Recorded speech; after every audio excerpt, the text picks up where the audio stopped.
Hola, buenas tardes, muchísimas gracias por venir. Este es un debate que está incluido en un ciclo que organiza el Círculo Podemos Educación Madrid sobre cuestiones relativas a la educación que a nosotros nos parecen especialmente relevantes.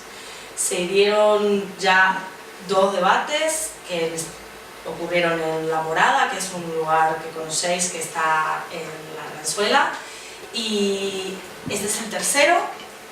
Y la cuestión de los deberes escolares, que es sobre lo que va a tratar este debate, nos importa especialmente por varias razones. La primera, porque está en la calle el debate, porque es lo que le interesa a la ciudadanía.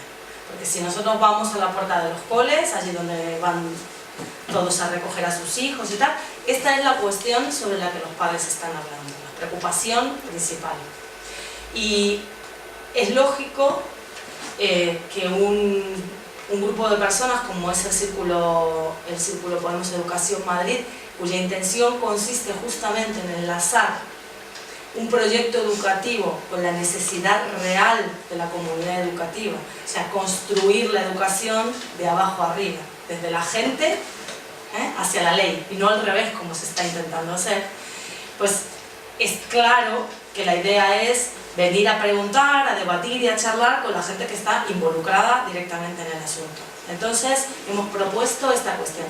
Estoy además especialmente contenta de estar aquí porque es una oportunidad extraordinaria de enlazar 2 niveles dentro de Podemos, que como son un círculo dedicado a un área específica, en este caso la educación, y un círculo de base, en este caso la sede de Podemos. Estoy muy agradecida al Espacio Ágora, que tiene un nombre, por cierto, especialmente bonito, que incita al debate, que incita a la participación desde abajo, justamente, lo más igualitario posible.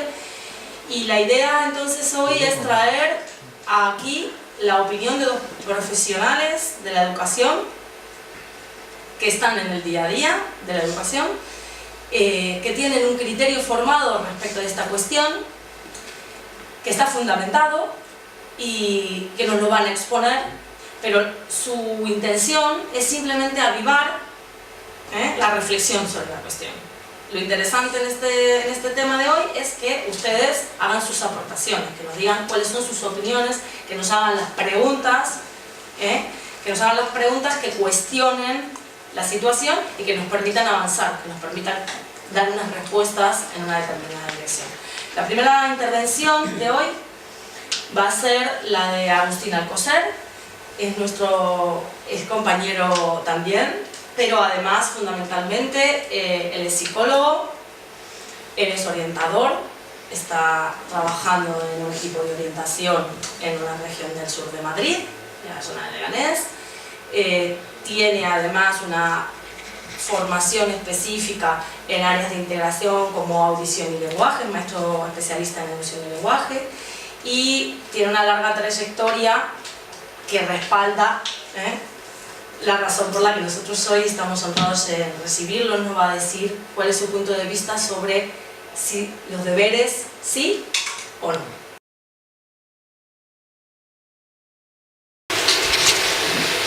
Bueno, pues muchas gracias al Círculo de Móstoles de Podemos, en primer lugar por la convocatoria del acto, que todos sabemos que es un tema de especial relevancia y además de especial preocupación, sobre todo en el ámbito familiar. Y muchas gracias por invitarme a participar y compartir con vosotras y con vosotros pues las reflexiones que, como os ha dicho, son reflexiones también un poquito fruto de la práctica.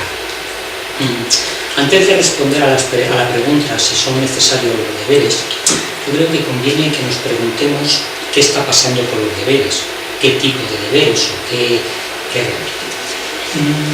Pero quizá antes de entrar en el tema de los deberes en sí mismo, permitidme dos reflexiones previas, dos ideas previas al respecto. Una de ellas es que en educación, en la enseñanza, es costumbre a veces movernos por una fuerza que se llama la inercia. Hacemos unas cosas por inercia y reflexionamos poco. Y la pregunta que yo lanzo es si los deberes no forman parte de esas inercias que a veces en la vida llevamos a cabo y sobre las que reflexionamos poco. Y el otro previo que quisiera comentar en torno a los deberes es que hablar de deberes no es algo ajeno al modelo educativo, no es algo ajeno al sistema de escuela. ¿Por qué lo digo esto? Porque los deberes están relacionados con el para qué de la educación, está relacionado con el qué de la educación, es decir, qué es lo que tienen que aprender nuestros niños, nuestros alumnos y alumnas, y está relacionado, por supuesto, con el cómo tienen que aprender. No es lo mismo un aprendizaje en una metodología más cooperativa que en un aprendizaje en una metodología más individual o más competitiva, de la que luego yo he tenido ocasión de hablar. Esto está relacionado con los deberes, por eso digo, cuando se habla de deberes tenemos también que hablar de qué modelo de escuela estamos haciendo o estamos llevando a cabo. Y ya quiero entrar un poco en el tema de los deberes, dando algunas reflexiones en torno a ellos. Empecemos primero, permitidme que parta de una cita, que más o menos, entre comillas, dice: el que en casa no tiene ninguna ayuda, no hace los deberes difíciles, los deja a la menor dificultad y no saca ningún provecho de ellos.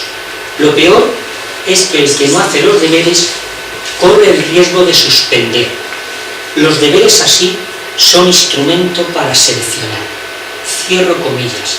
Esto lo decían unos alumnos en una pequeña escuela cerca de Florencia de Barbiana, en ese conocido libro que fue Cartas a una maestra, que era una crítica al sistema educativo en el año 68. Ya aquellos alumnos nos decían de uno de los elementos que pueden ser dificultosos de los deberes, que es el que puede ser un generador de desigualdad educativa. Y esto pues es que se confirma con algunos estudios. Si acudimos por ejemplo a los estudios PISA, vemos que hay una relación significativa entre el nivel de estudios de las familias y rendimiento o resultados de los alumnos. Por tanto, si dejamos que una parte importante de la carga escolar, del aprendizaje, vaya a las familias, evidentemente podemos generar un factor de desigualdad. ¿Quién puede ayudarle y quién no puede ayudar a ese niño o a esa niña a hacer los deberes? Si esto lo unimos, que ya incluso en el 2015 hubo una reducción significativa de la partida dedicada a educación compensatoria, algo así como más de un 90% que se redujo a educación compensatoria, que evidentemente tiene un factor dirigido a estos fines, pues parece ser que sí que puede ser un factor de desigualdad. Entonces yo simplemente con esto quiero decir, y por citar al profesor Joan María Girona, que decía que dado que la escuela no puede compensar todas las desigualdades, al menos se le debería de pedir que no las acentúe. Y por tanto, los deberes, yo dejo ahí la pregunta, si los deberes no pueden contribuir a acentuar las desigualdades. Pero no quiero quedarme solo en este factor social, que yo creo que va a salir y es importante, sino quisiera dar un poquito respuesta a algunos de los objetivos o algunas de las razones que se argumentan para los deberes escolares. Una de las razones que se argumentan, la primera que se argumenta es si favorece los deberes la mejora del rendimiento. Esa es una de las afirmaciones que se argumenta, y como vemos aquí, si acudimos a los datos de nuestros países del entorno europeo, vemos que la media de la OCDE que se dedica a hacer tareas en casa es en torno a 5 horas a la semana. España es uno de los países que más horas se dedica a las tareas escolares. Está al menos en 6 horas y media a la semana. Si lo comparamos con el gráfico, vemos países como Finlandia, que todos sabemos por los informes PISA que son uno de los países que mejor rendimiento sacan las pruebas PISA. Podemos ver ahí que es el país que menos horas dedica a los deberes. En el gráfico, escasamente entre 2 horas y media y 3 horas a la semana. Es decir, no parece que por los datos de estudio comparado con los países, que más deberes mejora el rendimiento. España es uno de los países que dedica más tiempo a los deberes y no precisamente es uno de los países que mejor está situado en las llamadas pruebas PISA en torno al rendimiento, comparándolo con otros países de nuestro entorno europeo.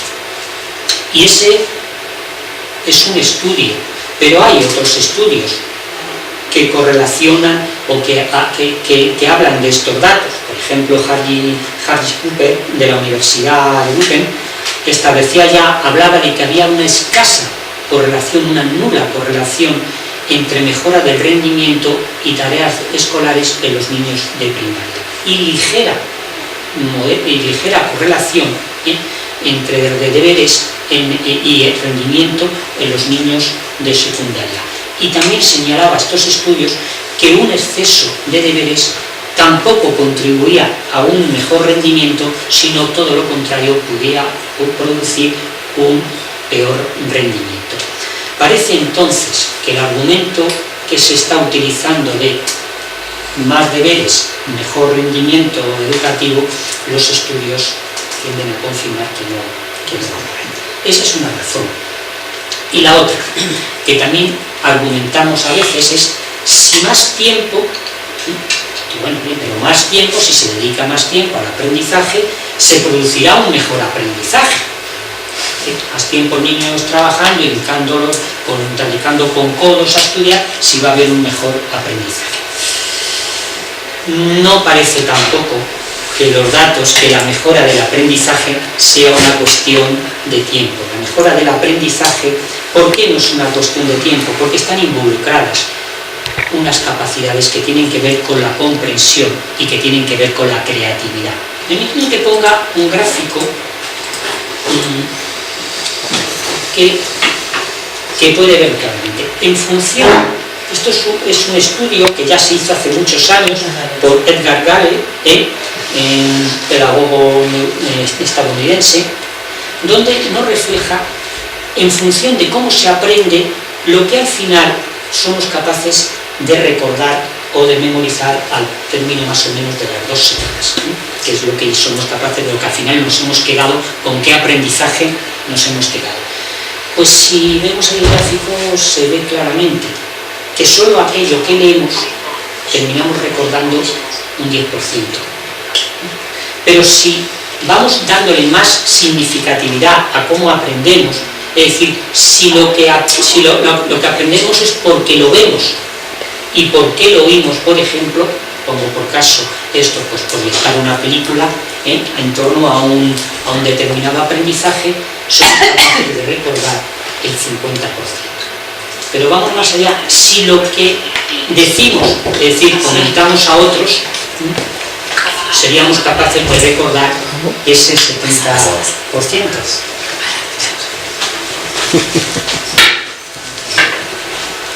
Pero fijaros que aún la escala sube más allá de cómo aprendemos. Si lo que aprendemos lo compartimos, es decir, los debatimos con otros compañeros o con otras compañeras, podemos llegar a recordar un 90%. Parece, por tanto, evidente que el mejor aprendizaje no se produce no por un mayor tiempo, sino se produce por cómo aprendemos. Por tanto, la hipótesis esta de a más tiempo, mejor aprendizaje, no parece que se sostenga. Pero hay otras razones que se argumentan en torno a los deberes escolares. Es si los deberes favorecen la práctica de lo aprendido. Se mandan deberes para que el niño practique. Esto es también parcialmente a medias. Voy a intentar explicarlo. ¿Por qué? En algunos aspectos pues puede ser útil, es verdad, pero en aquel caso en el que el niño ha comprendido el concepto. Y hace un pequeño ejercicio o actividad para poder afianzarlo. Pero si una vez que ha comprendido el concepto se le manda una lista de actividades sobre lo mismo, lo único que se va a producir es aburrimiento, es la desmotivación. Pero, ¿y si en el caso de que no lo entiende, aquí no nos sirve esa afirmación de que se dice practica hasta que lo entiendas? Porque la práctica por sí mismo no crea comprensión. Es decir, el aprendizaje cognitivo no es como el aprendizaje de una habilidad motora. Si yo quiero entrenar un saque motor, un saque para el tenis, por ejemplo, pues efectivamente tengo que estar haciendo prácticas para entrenar ese saque. Pero el aprendizaje cognitivo no funciona así, porque ante todo tiene que intervenir la comprensión. Y si no comprendemos, por mucho que practiquemos, no nos va a llevar esa comprensión. Pongo un ejemplo que es muy significativo. Una de las áreas donde mayor tarea se manda es en matemáticas. Si un niño se enfrenta a hacer, por ejemplo, unas restas llevadas y no ha comprendido el concepto de la resta ni la descomposición del número, por muchas restas que practique en casa, no va a afianzar ese aprendizaje, todo lo contrario. Es decir, que por tanto, los deberes no favorecen la práctica de lo aprendido, porque si el niño no comprende el concepto, no va a adquirirlo. Y si el niño ya lo sabe y practica mucho sobre lo mismo, evidentemente va a conllevar la desmotivación o el aburrimiento. Hay otra afirmación que se dice en torno a los deberes, es si los deberes pueden favorecer la autodisciplina y la responsabilidad.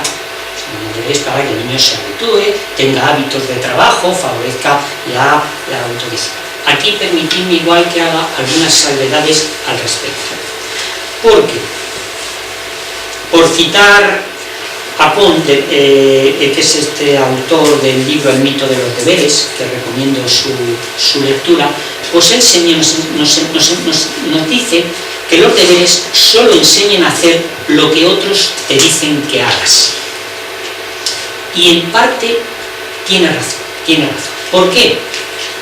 Porque la autorresponsabilidad o la responsabilidad se genera desde dos aspectos. Uno, desde la capacidad, esto que llamamos de aprender a aprender. Existe de hecho una competencia en nuestro sistema educativo, que es la competencia de aprender a aprender.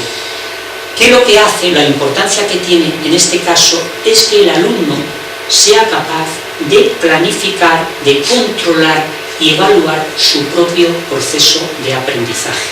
De lo que se trata, es decir, que el niño cada vez sea capaz de pasar de la heterorregulación, es decir, la regulación que le hacen los otros, a una mayor autorregulación de su propio proceso de aprendizaje. Si los deberes consisten en decir para mañana el ejercicio 4, 5 y 6 del libro, no sé si eso favorece mucho la autoplanificación del propio proceso de aprendizaje. Haces lo que otros te dicen que hagas, pero no le estamos enseñando al niño a esa capacidad de aprender a aprender y por tanto autorregular su propio proceso de aprendizaje. Pero es que además la autorresponsabilidad, como se llama, también está ligado con otro factor que tiene que ver con la motivación. Y la motivación se mueve por unas metas.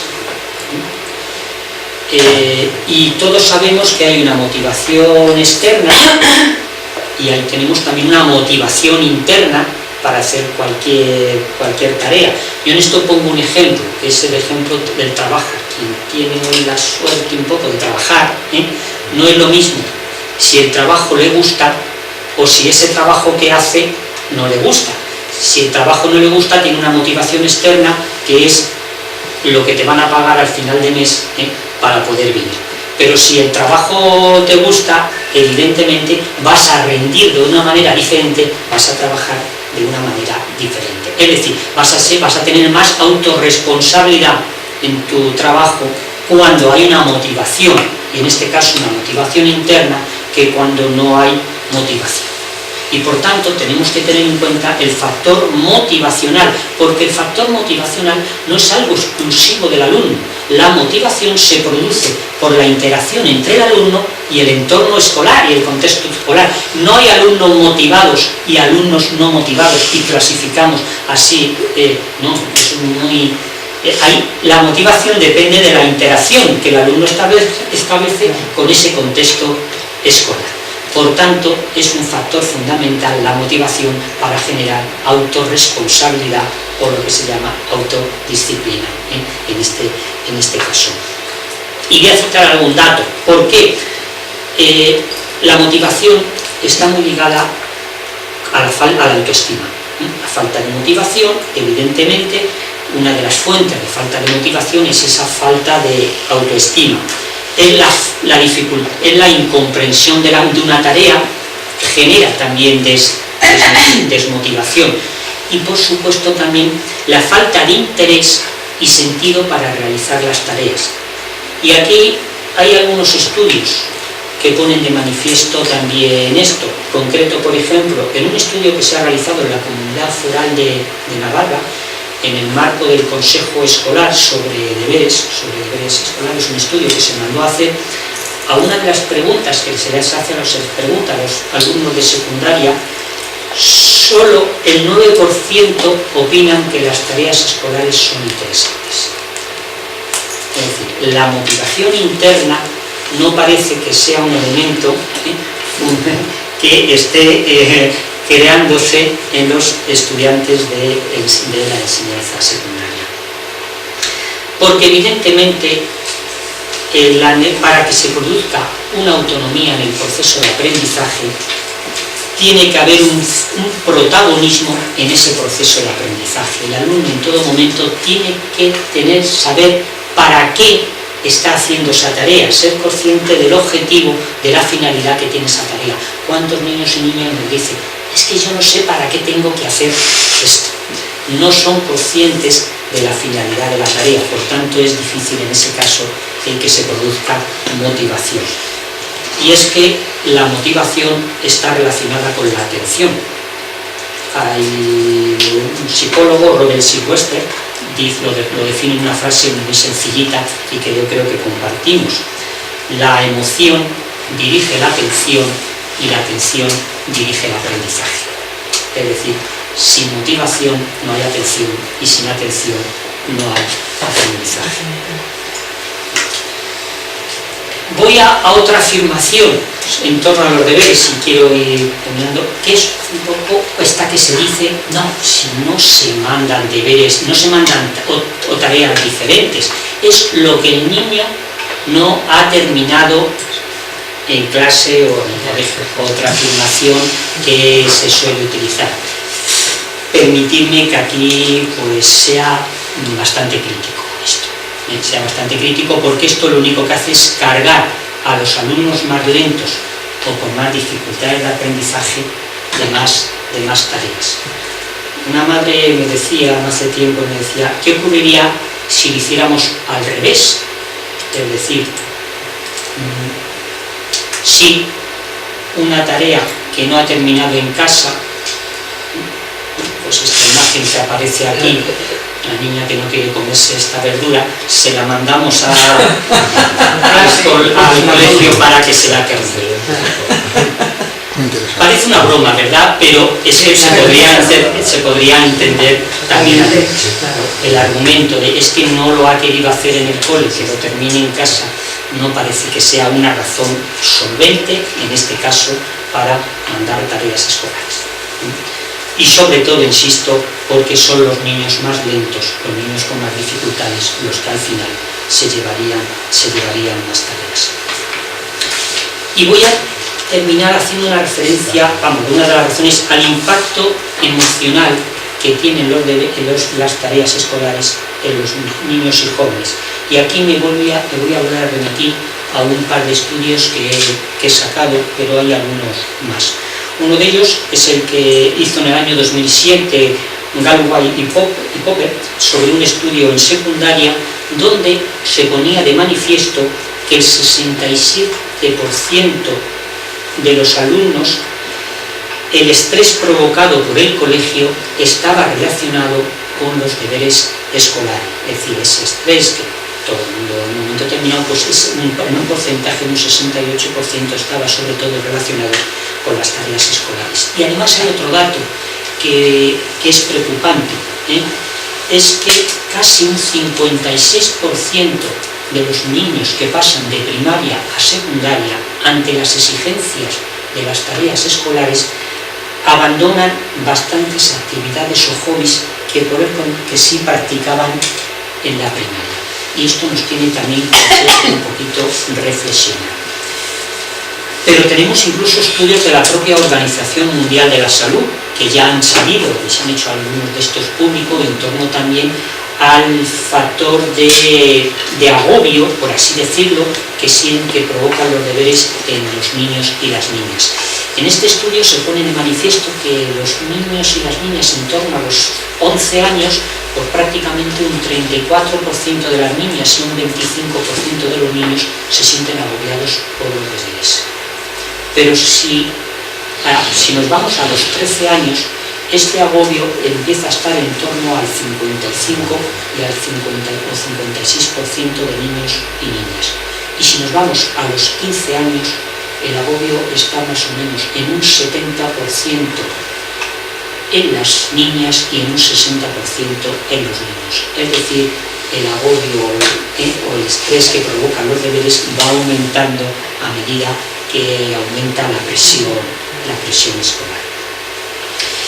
Y por supuesto, los deberes tienen una implicación en la relación familiar.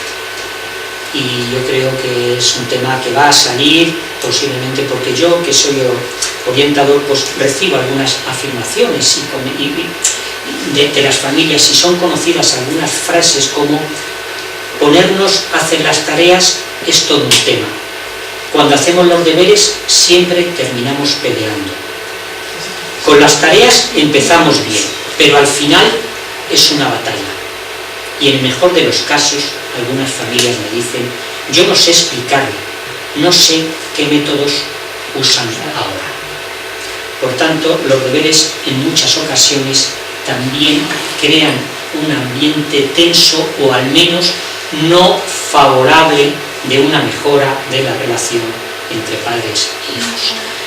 Entonces, llegado a esto, ¿qué hacemos? Yo soy partidario de que intentemos hablar de un tipo de tareas que a mí me parece que tienen que ser más compartidas. Por tanto, ¿son necesarios los deberes? Los deberes tal y como los estamos entendiendo, parece evidente que no son necesarios. Ahora, ¿es necesario llegar a algún tipo de colaboración de familia-escuela? Sí. Creo que no podemos pensar que el aprendizaje escolar es solo tarea de la escuela y la educación es tarea de la familia. Eso es una concepción del siglo XIX. Ahora educación y aprendizaje va todo junto, y por tanto es un proceso de colaboración. Y a mí me gusta hablar más de espacios de colaboración o de actividades de colaboración familia-escuela.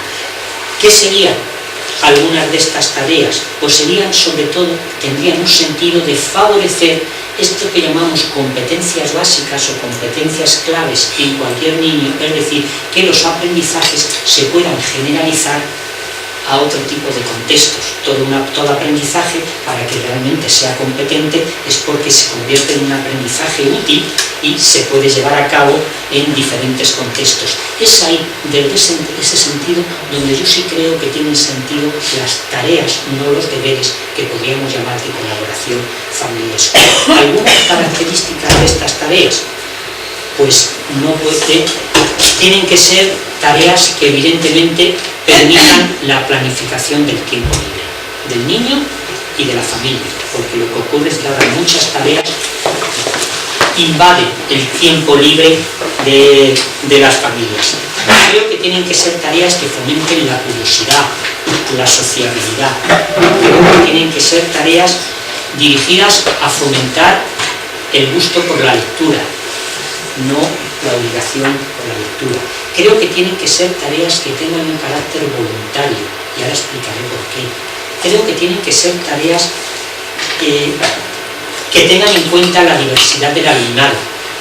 No se pueden mandar el mismo tipo de tareas a todos los niños en la clase. Uno de los estudios pone de manifiesto que un porcentaje amplio se mandan las mismas tareas a todos los niños en la misma clase, sin tener en cuenta la diversidad de aprendizajes y de familias que existen en cualquier aula. Yo hablaría de tareas que tuviesen un carácter más de planificación semanal. Por eso que os comentaba, el niño tiene que aprender a autoplanificarse su propio proceso de aprendizaje y la familia con él en ese sentido. Por tanto, no tiene sentido esas tareas de hoy para mañana. Y por supuesto, es muy importante que haya tareas donde los niños puedan elegir o tomar decisiones. Es decir, donde se vea la posibilidad de poder elegir entre un tipo de tarea y otro. La capacidad de elegir la trabajamos poco y luego las personas tenemos que empezar a elegir nuestra opción de estudios, elegir nuestra opción o diferentes opciones en la vida, y la capacidad de elegir es una capacidad que tenemos que empezar a aprenderla desde pequeños, no es algo que se adquiere de forma natural. Y por tanto, pues bueno, este simplemente es un cómic de los muchos que hay, ¿no? Y estas son algunas de los criterios que y por tanto yo hablaría de algún tipo de tareas compartidas familia-escuela, que no tienen que ser necesariamente de lápiz y papel, pero que sí sirvan para favorecer esas competencias. Algunas de ellas pues están aquí.